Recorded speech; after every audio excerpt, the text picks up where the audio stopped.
Recording in 사도신경으로 우리의 신앙을 하나님께 고백하겠습니다. 나는 전능하신 아버지 하나님, 천지의 창조주를 믿습니다. 나는 그의 유일하신 아들, 우리 주 예수 그리스도를 믿습니다. 그는 성령으로 잉태되어 동정녀 마리아에게서 나시고 본디오 빌라도에게 고난을 받아 십자가에 못 박혀 죽으시고 장사된 지 사흘 만에 죽은 자 가운데서 다시 살아나셨으며 하늘에 오르시어 전능하신 아버지 하나님 우편에 앉아 계시다가 거기로부터 살아있는 자와 죽은 자를 심판하러 오십니다.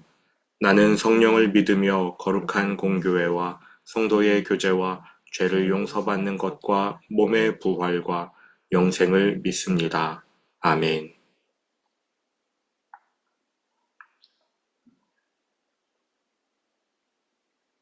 환난 날에 여호와께서 내게 응답하시고 야곱의 하나님의 이름이 너를 높이 드시며 성소에서 너를 도와주시고 시온에서 너를 붙드시며 내 모든 소재를 기억하시며 내 번제를 받아주시기를 원하노라.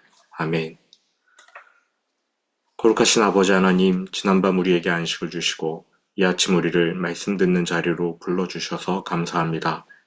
어려움 속에서 주님께 기도할 때 주님이 우리를 찾아와 주시고 위로하시며 일으켜 세워주시는 것을 믿습니다. 오늘 하루 일으켜 주시는 주님의 손을 느끼는 당신의 귀한 백성 우리 본빛교회 모든 성도들 되게 하여 주옵소서. 이제 말씀을 듣습니다. 바르게 깨닫는 은혜 허락하여 주실 줄 믿으며 예수님 이름으로 기도합니다. 아멘. 본문은 다니엘 10장 11절부터 21절, 다니엘 10장 11절에서 21절 말씀입니다. 함께 봉독하겠습니다. 내게 이르되 큰 은총을 받은 사람 다니엘아, 내가 내게 이르는 말을 깨닫고 일어서라. 내가 내게 보내심을 받았느니라 하더라. 그가 내게 이 말을 한 후에 내가 떨며 일어서니 그가 내게 이르되 다니엘아 두려워하지 말라. 내가 깨달으려 하여 내 하나님 앞에 스스로 겸비하게 하기로 결심하던 첫날부터 내 말이 응답받았으므로 내가 내 말로 말미암아 왔느니라. 그런데 바사 왕국의 군주가 21일 동안 나를 막았으므로 내가 거기 바사 왕국의 왕들과 함께 머물러 있더니 가장 높은 군주 중 하나인 미가엘이 와서 나를 도와주므로 이제 내가 마지막 날에 내 백성이 당할 일을 내게 깨닫게 하려 왔노라. 이는 이 환상이 오랜 후의 일임이라 하더라. 그가 이러한 말로 내게 이를 때에 내가 곧 얼굴을 땅에 향하고 말문이 막혔더니 인자와 같은 이가 있어 내 입술을 만진지라. 내가 곧 입을 열어 내 앞에 서 있는 자에게 말하여 이르되 내 주여 이 환상으로 말미암아 근심이 내게 더함으로 내가 힘이 없어졌나이다. 내 몸에 힘이 없 내 몸에 힘이 없어졌고 호흡이 남지 아니하였사오니 내 주의 이 종이 어찌 능히 내 주와 더불어 말씀할 수 있으리이까 하니 또 사람의 모양 같은 것 하나가 나를 만지며 나를 강건하게 하여 이르되 큰 은총을 받은 사람이여 두려워하지 말라. 평안하라 강건하라 강건하라. 그가 이같이 내게 말하매 내가 곧 힘이 나서 이르되 내 주께서 나를 강건하게 하셨사오니 말씀하옵소서. 그가 이르되 내가 어찌하여 내게 왔는지 내가 아느냐. 이제 내가 돌아가서 바사 군주와 싸우려니와 내가 나간 후에는 헬라의 군주가 이를 것이라. 오직 내가 먼저 진리의 글에 기록된 것으로 내게 보이리라. 나를 도와서 그들을 대항할 자는 너희의 군주 미가엘 뿐이니라. 아멘.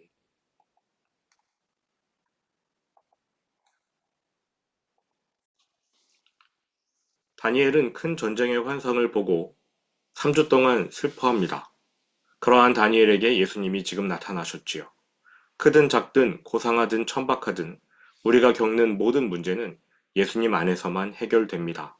예수님 외에 우리에게 소망이 없습니다.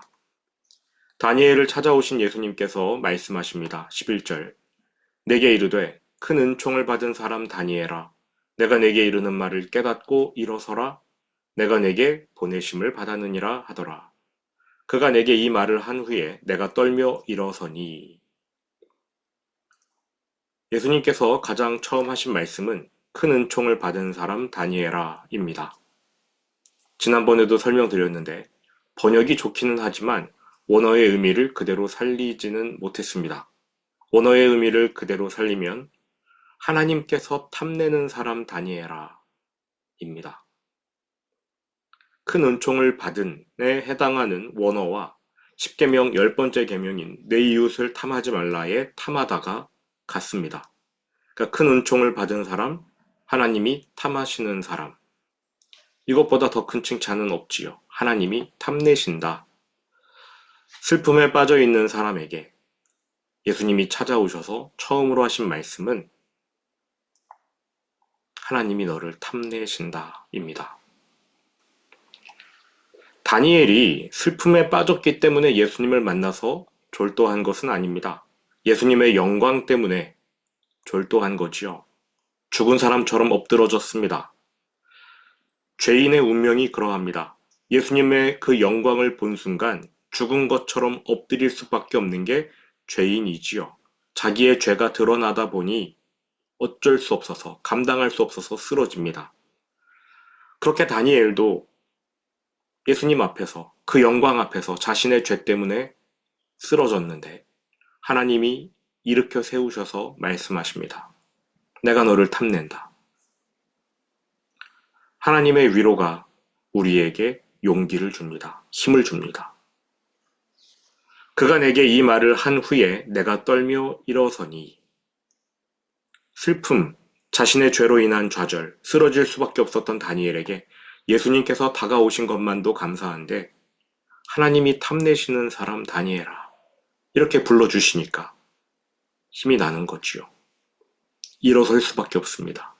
쓰러진 곳에서 일으켜주시는 주님, 우리가 오늘 그러한 주님을 만나기 원합니다. 하갈이 사라에게서 쫓겨났을 때 그 아들 이스마엘을 끌어안고 죽을 것을 두려워하며 울고 있을 때 하나님이 나타나 주시지 않았습니까? 엘리야가 삶을 포기하고 로뎀나무 아래에 들어가 죽여달라고 외쳤을 때 주님이 찾아오셔서 살려주시지 않습니까? 그 주님이 동일한 손으로 다니엘을 일으켜 세우십니다. 다니엘이 힘을 내며 일어섭니다. 내가 떨며 일어서니. 12절 그가 내게 이르되 다니엘아 두려워하지 말라. 내가 깨달으려 하여 내 하나님 앞에 스스로 겸비하게 하기로 결심하던 첫날부터 내 말이 응답받았으므로. 너무나 감사한 구절이죠. 다니엘이 환상을 보고 곧바로 금식 기도에 들어갔는데 첫날에 응답이 이루어졌습니다. 하나님이 응답을 주셨어요. 그래서 그 응답을 전달하려고 지금 예수님이 오신 겁니다. 내가 내 말로 말미암아 왔느니라. 이 구절에서 우리는 왜 하나님이 다니엘을 탐내셨는가 약간의 힌트를 찾을 수가 있을 것 같습니다. 다니엘은 깨달으려고 했습니다. 깨달으려고. 그래서 하나님 앞에 스스로 겸비하며 하나님 알려주십시오. 이러한 태도로 기도한 것입니다. 하나님 입장에서는 너무나 기쁘지요. 하나님이 다니엘에게 어떤 환상을 딱 보여주셨는데 다니엘이 그거를 깨닫기 위해 금식하면서 주님 앞에 나아갔다. 하나님이 기뻐하셔서 곧바로 응답을 주시는 것입니다. 첫날에 응답이 내려왔어요. 그런데 왜 21일 동안 걸렸느냐? 이제 여기서부터가 문제지요. 이해하기 어려운 말씀이 나옵니다. 내용 자체가 어렵다기보다 아니 어떻게 이런 일이 있을 수 있나 싶어 어려운 겁니다.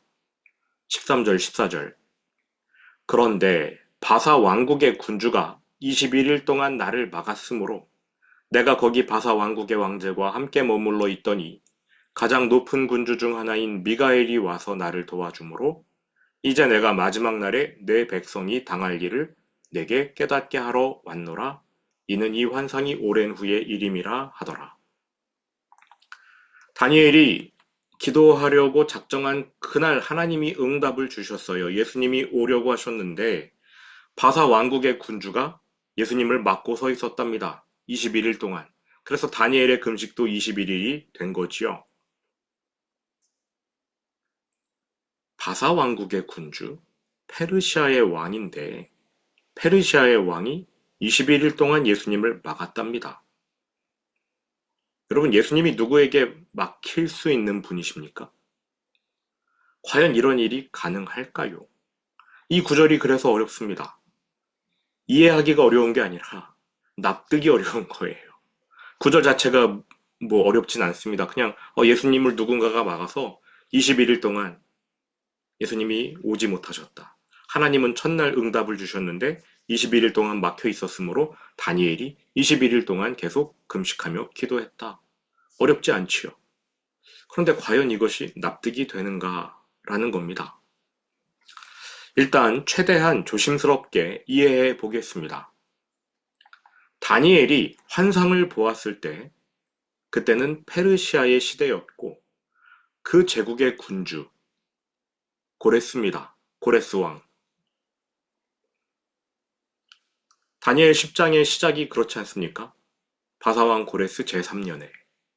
페르시아의 군주는 고레스지요.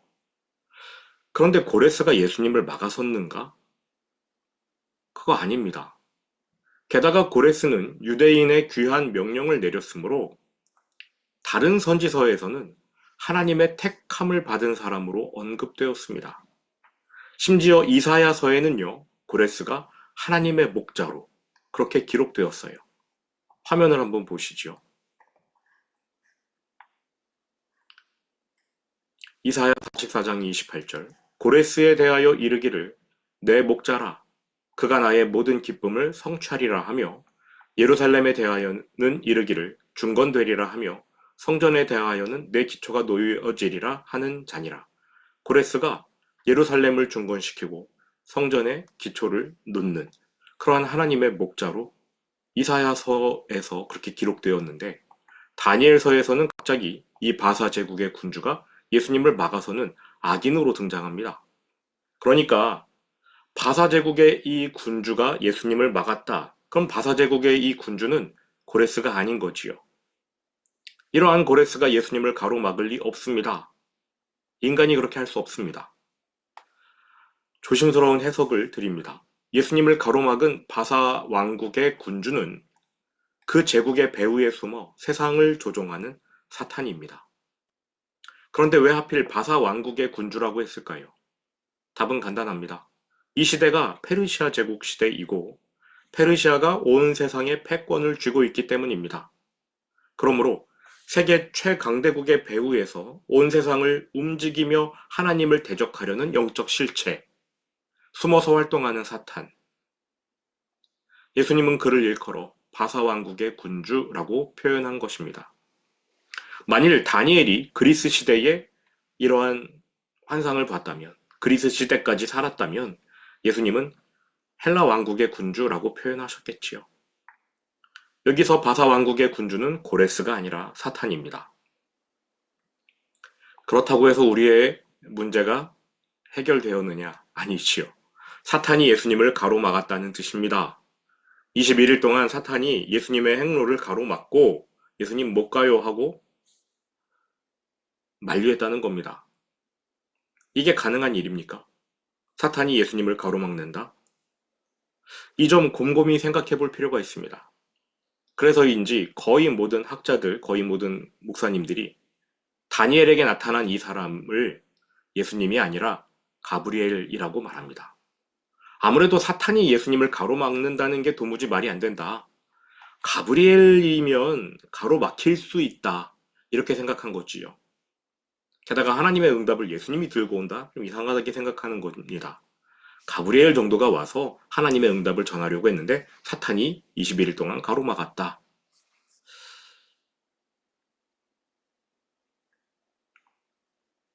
신앙 정서에 맞지 않다는 이유로 그렇게 해석을 한 건데요.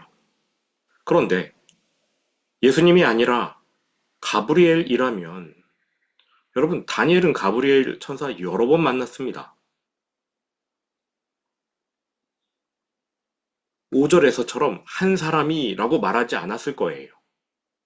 그의 이름을 가브리엘이라고 적시했을 겁니다.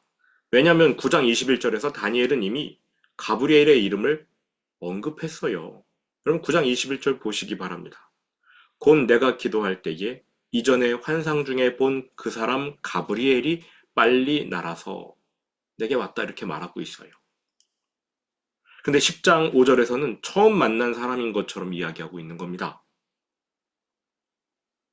전에 쉽게 말하면 알고 지내던 가브리엘 천사인데 10장에서는 갑자기 초면인 것처럼 그렇게 대한다고요? 게다가 다니엘은 가브리엘 천사 앞에서 두려워 떨거나 쓰러지거나 엎드린 일이 없었습니다. 근데 10장에서는 갑자기 쓰러지고 엎드리고 졸도하고 말이 안 되죠. 그러니까 10장의 이 사람이 가브리엘이라면 다니엘이 몰라본 것도 이상하고요. 두려워 떨었던 것도 말이 안 됩니다. 뭐 금식해서 기진맥진해가지고 쓰러졌다면 모를까. 근데 거의 모든 학자랑 목회자들이 이 사람을 가브리엘이라고 말합니다. 제가 많은 해석을 찾아봤어요. 가장 마음에 와닿는 한 사람의 해석은 이렇습니다. 천사이긴 한데, 가브리엘도 아니고 그냥 일반 천사이긴 한데, 예수님의 모습을 그대로 본받은 천사, 이렇게 해석하더라고요. 차마 예수님이라고는 말할 수 없고, 그렇다고 해서 가브리엘이라고도 할 수 없고, 그래가지고 타협점을 찾은 겁니다. 그런데 여러분 한번 생각해 보십시오. 사탄이 예수님을 가로막는 게 이상한 일입니까? 예수님의 공생의 기간 중 사탄이 예수님을 방해한 게 한두 번입니까? 예수님께서 배를 타고 어딘가로 가려고 하시는데 배에서 좀 잠 좀 주무시려고 했을 때 사탄이 뭐 했어요? 폭풍을 일으켜가지고 제자들이 급해서 예수님을 흔들어 깨우지 않았습니까? 게다가 공생의 내내 사탄이 예수님을 얼마나 많이 방해했습니까? 바리새인 사두개인을 미혹해서 그들로 하여금 예수님을 죽이려고 하지 않았습니까? 예수님이 돌아가시는 날에는 헤롯과 빌라도가 친구가 돼버렸어요. 사탄이 규합한 거지요. 그래서 예수님을 십자가로 몰아간 거 아니겠습니까? 13절을 다시 한번 읽어보시기 바랍니다. 그런데 바사 왕국의 군주가 21일 동안 나를 막았으므로 내가 거기 바사 왕국의 왕들과 함께 머물러 있더니, 이것도 좀 이상합니다. 바사 왕국의 왕들. 아직 바사 왕국에는 왕들이 없어요. 고레스 한 명밖에 없습니다. 바사 왕국의 왕들과 함께 머물러 있더니 가장 높은 군주 중 하나인 미가엘이 와서 나를 도와주므로. 사탄에게 예수님께서 막혀 계셨는데 미가엘 천사가 와서 사탄을 물리쳐가지고 예수님이 다니엘에게 오실 수 있었다. 이러한 내용입니다. 이러한 일은 십자가 사건이 있기 전이어서 가능한 거라고 생각합니다. 예수님이 능력이 없거나 모자라서 사탄을 물리치지 못하신 게 아니라 하나님의 섭리 안에서 사탄의 활동이 지금 허락되었기 때문에 예수님께서 놔두신 것이지요. 하지만 예수님이 십자가로 사탄을 이기고 하나님이 그 사탄을 범법자로 판결하고 나서는 이러한 일이 없습니다. 결국 10장의 이 사건도 하나님의 섭리 안에서 일어난 것입니다. 미가엘 천사가 사탄과 싸워 이김으로써 예수님이 다니엘에게 다가가실 길이 열렸다. 이렇게 해석합니다. 그 기간이 21일. 다니엘이 환상을 보고 깨닫고 그 내용 때문에 슬퍼했던 기간 21일과 똑같지요. 어쨌든 그 결과 다니엘이 더욱더 기도할 수 있었던 것은 사실입니다. 그러니 이러나 저러나 감사할 일이지요. 14절. 이제 내가 마지막 날에 내 백성이 당할 일을 내게 깨닫게 하러 왔노라. 이는 이 환상이 오랜 후의 일임이라 하더라. 다니엘에게 다가가신 예수님께서 앞으로 한참 뒤에 일어날 전쟁을 이야기해 주십니다. 15절입니다. 그가 이러한 말로 내게 이를 때에 내가 곧 얼굴을 땅에 향하고 말문이 막혔더니. 다니엘이 가만히 듣다 보니까 이거 자기가 소화해낼 수 없는 말이거든요. 사탄이 예수님의 길을 가로막았다고? 미가엘이 사탄과 싸워 이겨서 예수님이 오실 수 있었다고? 자초지종을 듣고 나니까 말문이 막힙니다. 아무 말도 못하고 끙끙 앓고 있는데 16절. 인자와 같은 이가 있어. 또 다른 누군가가 있다는 게 아니라 그 예수님인 거지요. 예수님이 내 입술을 만지신지라. 그래서 다니엘이 입을 열고 대답할 수 있습니다. 내가 곧 입을 열어 내 앞에 서 있는 자에게 말하여 이르되 내 주여 이 환상으로 말미암아 근심이 내게 더함으로 내가 힘이 없어졌나이다. 다니엘이 처음으로 입을 열어 예수님께 말씀드립니다. 21일 전에 보았던 환상 때문에 지금까지 슬퍼했고 또 힘이 없어졌습니다. 17절 내 몸에 힘이 없어졌고 호흡이 남지 아니하였사오니 내 주의 이 종이 어찌 등이 내 주와 더불어 말씀할 수 있으리이까 하니. 18절입니다. 또 사람의 모양 같은 것 하나가 나를 만지며 나를 강건하게 하여 사람의 모양 같은 것, 네, 인자.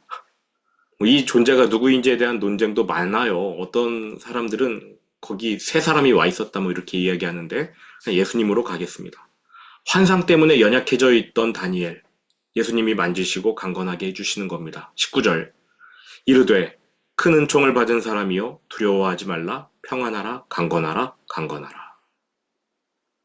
한 번 더 다니엘을 일컬어 큰 은총을 받은 사람, 하나님이 탐내시는 사람이여 두려워하지 말아라 평안하라 강건하라 강건하라. 이렇게 말씀하시는 이유가 뭡니까? 만일 예수님이 능력이 없어서 사탄에게 가로막히는 그러한 분이었다면 이런 말 못하시죠. 또 가브리엘 천사 같은 사탄에게 가로막히는 존재였다면 이런 말 못합니다. 근데 지금 예수님은 전능한 하나님 아니십니까? 자신감이 있으신 거지요. 다니엘아, 두려워하지 말아라. 평안하라. 그리고 강건하라. 강건하라. 강건하라. 이 말이 참 좋습니다. 이게 명령으로 가능할 일이 아니거든요. 내가 난 강건해야지 하고 강건하고 싶어서 강건할 수 있는 게 아닌데 예수님이 명령을 하세요. 너 강건하라. 강건하게 해주겠다는 뜻입니다. 얼마나 감사합니까? 그가 이같이 내게 말하매 내가 곧 힘이 나서 이르되 내 주께서 나를 강건하게 하셨사오니. 그렇죠. 주님이 나를 강건하게 하셨사오니. 주님 말씀에 내가 힘이 났습니다. 그 말씀이 나를 강건하게 하셨습니다. 더 말씀해 주십시오. 우리는 말씀의 힘을 얻는 사람들입니다. 말씀을 먹어야 힘이 나요. 이제 예수님이 앞으로 일어날 큰 전쟁에 대해 말씀하십니다. 그 큰 전쟁은 이 땅에서 일어나는 전쟁이 아니라 천상, 영계에서 일어나는 싸움인 것이 드러납니다. 20절 그가 이르되 내가 어찌하여 내게 왔는지 내가 아느냐? 이제 내가 돌아가서 바사 군주와 싸우려니와 내가 나간 후에는 헬라의 군주가 이를 것이라. 예수님께서 바사의 군주 페르시아라는 힘센 나라에 숨어서 활동하는 사탄과 싸우신답니다. 당연히 이기시겠지요. 그러나 이후로 유대 땅에는 헬라의 군주가 들어올 겁니다. 무슨 뜻입니까? 헬라 군주. 헬라의 왕입니까? 그리스 왕입니까? 아닙니다. 역시 사탄이에요. 헬라라는 힘센 나라의 배후에 숨어 활동하는 사탄. 예수님께서 페르시아 배후에서 숨어있는 사탄 싸워 이기셨는데 없애지 않으신 거죠. 왜냐하면 하나님의 섭리 안에서 아직은 사탄이 활동할 수 있는 기간이니까요. 그냥 사탄이 가면만 계속 바꿔가면서 바사 제국의 군주로, 헬라 제국의 군주로, 앞으로는 로마 제국의 군주로 활동하겠지요. 사탄은 시대에 따라 자신의 가면을 바꿉니다만 본질은 같습니다. 하나님을 대적하는 영적 존재예요. 예수님께서 사탄을 최종적으로 승리하시는 때는 십자가입니다. 이것이 가장 큰 영적 전쟁이지요.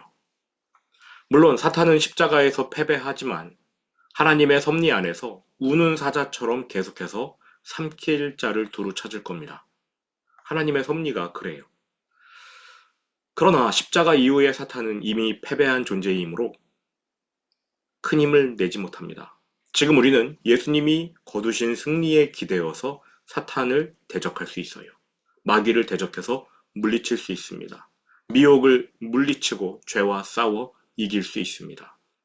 사탄의 무기인 사망과 싸우는 거지요. 마지막 날 성도들도 예수님처럼 죽음으로써 사탄을 이기고 예수님 다시 오실 날 부활로 승리를 확정할 것입니다.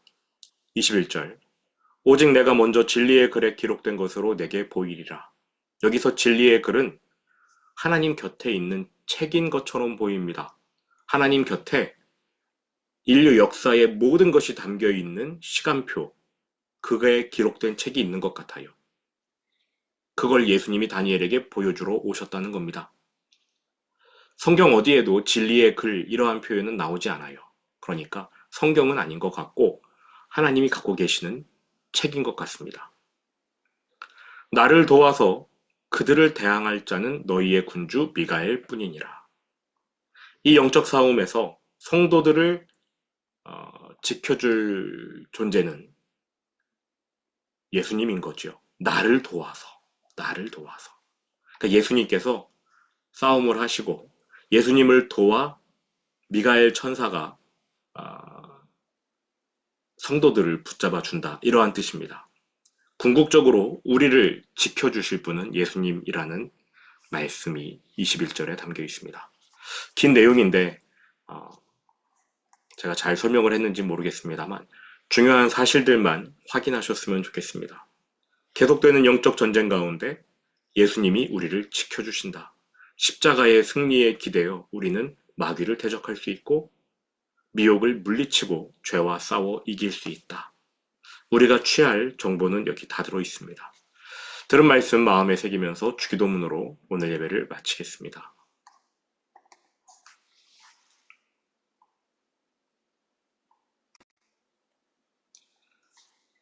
하늘에 계신 우리 아버지, 아버지의 이름을 거룩하게 하시며 아버지의 나라가 오게 하시며 아버지의 뜻이 하늘에서와 같이 땅에서도 이루어지게 하소서. 오늘 우리에게 일용할 양식을 주시고 우리가 우리에게 잘못한 사람을 용서하여 준 것 같이 우리 죄를 용서하여 주시고 우리를 시험에 빠지지 않게 하시고 악에서 구하소서. 나라와 권능과 영광이 영원히 아버지의 것입니다. 아멘.